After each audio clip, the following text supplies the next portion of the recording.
little bit about Events by Santana and her story behind that. So if you want to go ahead and introduce yourself and talk a little bit about your business. Sure. I'm Santana with Events by Santana. I've had EBS for 3 years now, so it's very exciting. I've done events my whole life. That's all I know. And it has to work out because that's all I know how to do, so I don't have a plan B. We were reading earlier that you did your first full-service wedding at 18. Yes. That's so crazy. One of my friends right out of high school got married. I don't suggest getting married right out of high school, but still love her to death. And she wanted me to be a bridesmaid, wanted me to plan her wedding, because obviously I've done it my whole life. And yeah, literally floral design, bridesmaids, hair and makeup, and oh my God. It was insane. It was so fun. At though. 18, that's At 18, crazy. yeah, had no idea. That's but so it awesome. worked. Everyone survived. Well, kind of going off that, you kind of answered this, but when did you realize that you wanted to open your own business, to do events, that kind of stuff? I have known since I was a little girl that I wanted to be an event planner and I wanted to be an entrepreneur. I was like, That's so cool. I was born a boss girl. Like people say boss girl, boss. Like I was literally as a little girl like this crazy bossy thing. So I've always known, and so I always just kind of found my way in places and created positions doing events no matter where I was. That's so cool. It's so fun. So you're from Myrtle Beach originally. Originally from Myrtle Beach, was born here, and then my parents divorced and went to Kentucky with my mom, where she was from. So that's where I did a lot of my later elementary years up into kind of the start of college.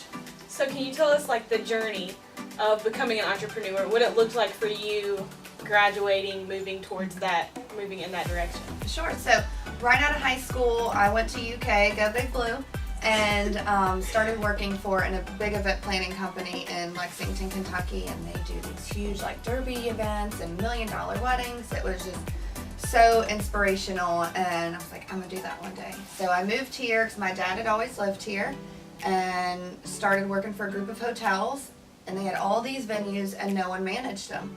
No one was booking these beautiful ballrooms, so I begged them to let me do it, and they created this position, and I always knew in the back of my head that this was leading me towards my end goal of owning my business. And so it got to the point where I was like, okay, I think I'm ready, and I had built this foundation of vendors and people that I knew in the wedding community and the event community, and decided one day I literally quit my job and had $0 saved up. I don't advise doing that. Yeah, and just went for it. That's awesome. It was crazy.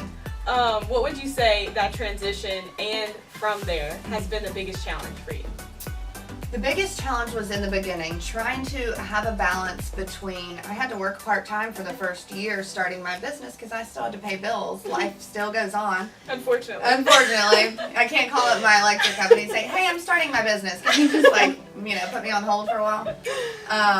So that was the biggest challenge for me, was finding that balance between having to work a part-time job and trying to figure out how to start a business. I had no idea how to start a business. I just kind of winged it. Yeah. And here we are.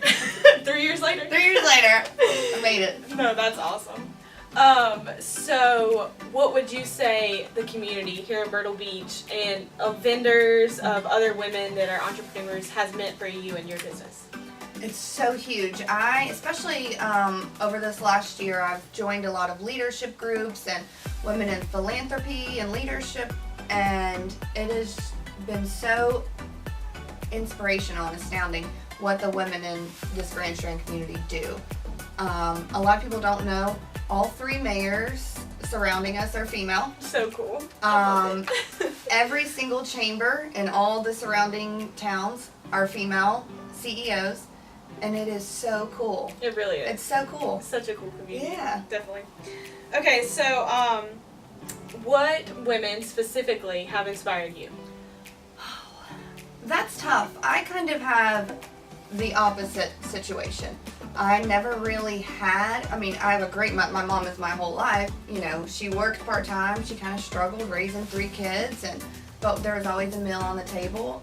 But I never had that out there in the community female entrepreneur to look up to. So that's what I used to get me through, and I want that for someone else. That's I want so to be cool. someone else's person to look up to. So I kind of have the opposite where I didn't really have a lot of people to look up to. So I used that. Became that for yourself. Yes, I became that for myself and always knew that there's always a better, greater version of yourself.